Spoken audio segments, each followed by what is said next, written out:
নমস্কার, নতুন বাংলা থেকে বলছি সন্ময় বন্দ্যোপাধ্যায়। এনআইএ দ্রুত তদন্তে নামলো। বেলডাঙ্গায় যে ঘটনা ঘটেছিল 16ই জানুয়ারি, জাতীয় সড়ক অবরুদ্ধ করে ঝাড়খণ্ডে এক যুবক তিনি তাকে মারা হয়েছে এই অভিযোগে তার দেহ আসার পর বেজায় হুল্লোড় হয়েছিল এবং জাতীয় সড়ক অবরুদ্ধ হওয়ার পর প্রচুর সাংবাদিকরা মার খেয়েছিলেন। আপনারা জানেন জি24 ঘন্টার সোমা মাইতি মার খেয়েছিলেন, পার্থপ্রতিম ঘোষ মার খেয়েছিলেন এবিপি আনন্দের, এবং বেপরোয়ার র্যান্ডাম একদম লুম্পেনাইজেশন হয়েছিল জাতীয় সড়কের ওপর। সেই ঘটনার প্রেক্ষিতে গতকাল অমিত শাহ যখন কলকাতার মাটিতে পা দিয়েছেন সেই দিনই কিন্তু এনআইএ তদন্তের নির্দেশ এসেছিল ভারতবর্ষের স্বরাষ্ট্র মন্ত্রক থেকে।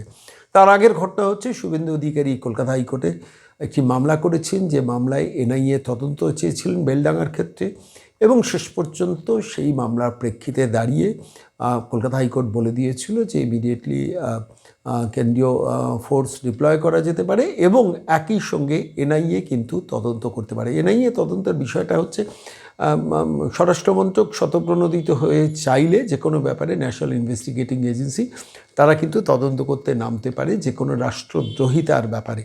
এক্ষেত্রে হাইকোর্ট বা সুপ্রিম কোর্টে কোনো পারমিশন লাগে না। ফলত স্বরাষ্ট্রমন্ত্রকের এই উদ্যোগ, গতকাল অমিত শাহ কলকাতায় পা দিচ্ছেন, ঠিক সেই সময়ে এনআইএ তদন্ত। আমরা যখন বেলডাঙ্গায় যে ঘটনাটা ঘটেছিল সেই সময় দেখেছিলাম যে সেখানকার জেলা শাসক, সেখানকার এসপি অত্যন্ত লিবারাল অ্যাপ্রোচে পুরো বিষয়টাকে হ্যান্ডেল করেছিলেন। শুভেন্দু অধিকারী বলেছেন যে এর পেছনে পপুলার ফ্রন্ট অফ ইন্ডিয়া আছে, মিম যুক্ত আছে, যারা এই র্যান্ডাম লুম্পেনাইজেশন করেছিল মুর্শিদাবাদের মাটিতে দাঁড়িয়ে।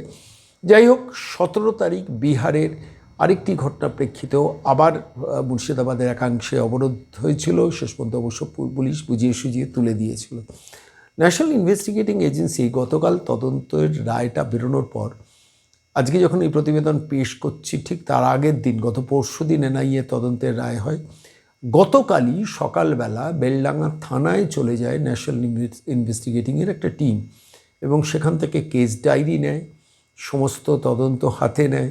ইতিমধ্যে বহরমপুর কোর্টে যায়, সেখানে 36 জনকে নিজেদের কাস্টাডিতে চাইছে এবং পরিষ্কারভাবে সমস্ত যারা অ্যাকিউজড তাদের ধরার ব্যাপারে বহরমপুরের সাইবার সেল ডিপার্টমেন্টে যায়, এবং সেখান থেকে যারা যারা এই পুরো এটাতে বেলডাঙ্গার এই আক্রমণের ক্ষেত্রে জড়িত তাদের প্রত্যেককে আইডেন্টিফিকেশনের কাজটা খুব দ্রুত হারে করে। আমি খালি ভাবছিলাম যে ন্যাশনাল ইনভেস্টিগেটিং এজেন্সি যে এই দ্রুততার সঙ্গে তদন্তে নামলো, তার মানে প্রস্তুতিটা এনআইএ রেখে দিয়েছিল। এরকম ঘটনা নয় যে পরশুদিন অমিত শাহ কলকাতায় আসছে না তখনও এনআইএ তদন্ত করবে, সেইটা ঘোষণা হলো আর সঙ্গে সঙ্গে এনআইএ পরের দিন সকালবেলা বেলডাঙ্গার উদ্দেশ্যে রওনা দিয়ে দিল। Things are not that easy. এনআইএকে অনেক আগেই বলে দেওয়া হয়েছিল যে এটাকে ট্র্যাক করতে। কেন দেখুন, আজকে যখন এই প্রতিবেদন পেশ করছি সেদিন হচ্ছে 1 ফেব্রুয়ারি। ঘটনাটা ঘটেছে কবে? 16 তারিখ। 16 তারিখের পর প্রায় 15 দিন অতিবাহিত হয়েছে। এই 15 দিনের মধ্যে কী কী ঘটনাক্রম হয়েছে ন্যাশনাল ইনভেস্টিগেটিং এজেন্সি নিশ্চিতভাবে সে তথ্যগুলোকে তারা সংগ্রহ করে রেখেছিল। এবার কেন্দ্রীয় সরকার যে মুহূর্তে সিদ্ধান্ত নিল যে এনআইএ তদন্ত হবে, সঙ্গে সঙ্গে কিন্তু তারা স্টেপ ইন করলো এবং গতকাল কিন্তু মুর্শিদাবাদের মাটিতে এই প্রান্ত থেকে ও প্রান্ত তারা ছুটে বেড়ালো। কখনো বেলডাঙ্গা থানা, কখনো বহরমপুর কোর্ট, কখনো বহরমপুর সাইবার সেল ডিপার্টমেন্ট, সমস্ত জায়গায় তারা চিরুনি তল্লাশি করে শেষ পর্যন্ত 36 জনকে কাস্টাডিতে চাইছে, এবং সমস্ত যেগুলো ভিডিও ফুটেজ আছে, সোশ্যাল মিডিয়া ফুটেজ আছে, তারা ইতিমধ্যে কালেকশন করেছে। এবার প্রশ্নটা হলো তাদের বিরুদ্ধে যে ধারাটা দেওয়া হচ্ছে, যে ইউএপিএ ধারা 16(1)(b) ধারা এবং বিএনএসের ধারাতেও মামলা হয়েছে। ইউএপিএ ধারাতে মামলায় চট করে কেউ জামিন পান না। প্রশ্ন হচ্ছে যে এফআইআর হয়েছে, ইতিমধ্যে এফআইআরও করা হয়ে গেছে 36 জনের মধ্যে।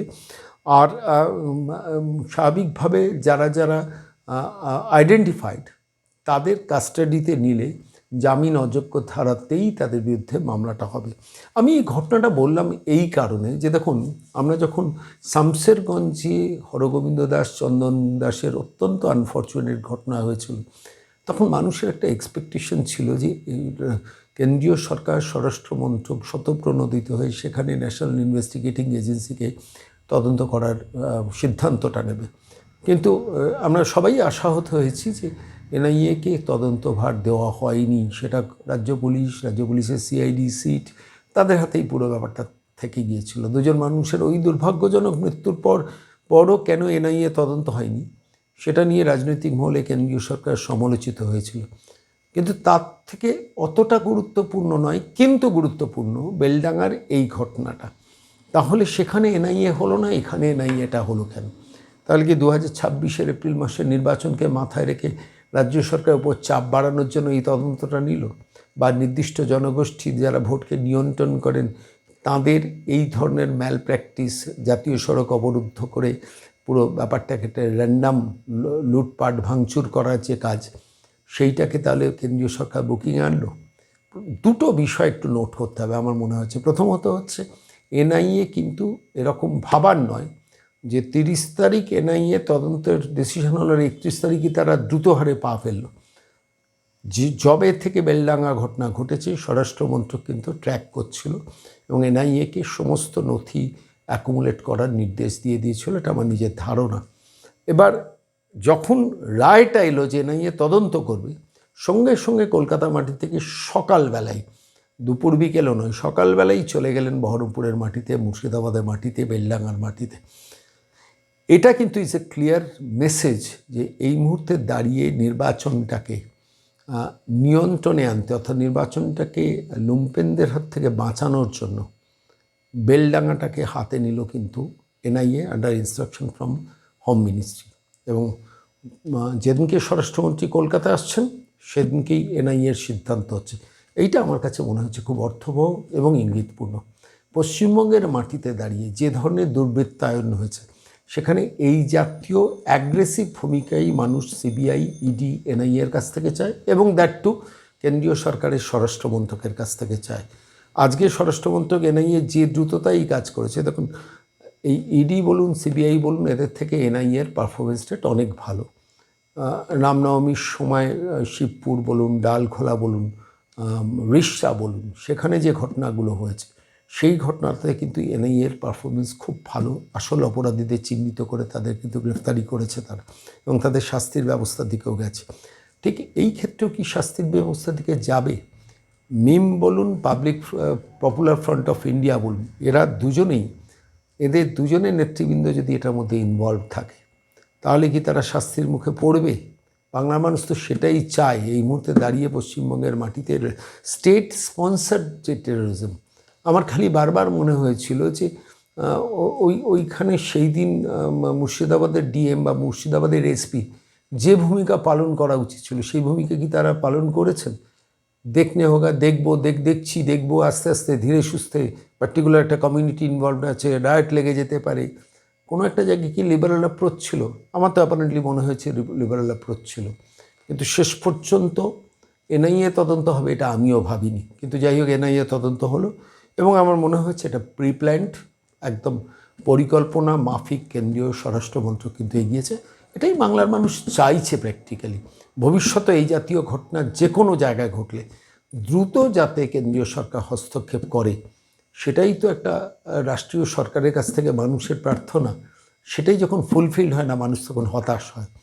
জানি না নির্বাচনকে মাথায় রেখেই কিন্তু হলো কি না, at the end of the day বিচার পেলে তখনই কিন্তু সব কিছু ঠিকঠাক বলা যাবে, তার আগে নয়। কিন্তু তবুও বেটার লেট দ্যান নেভার।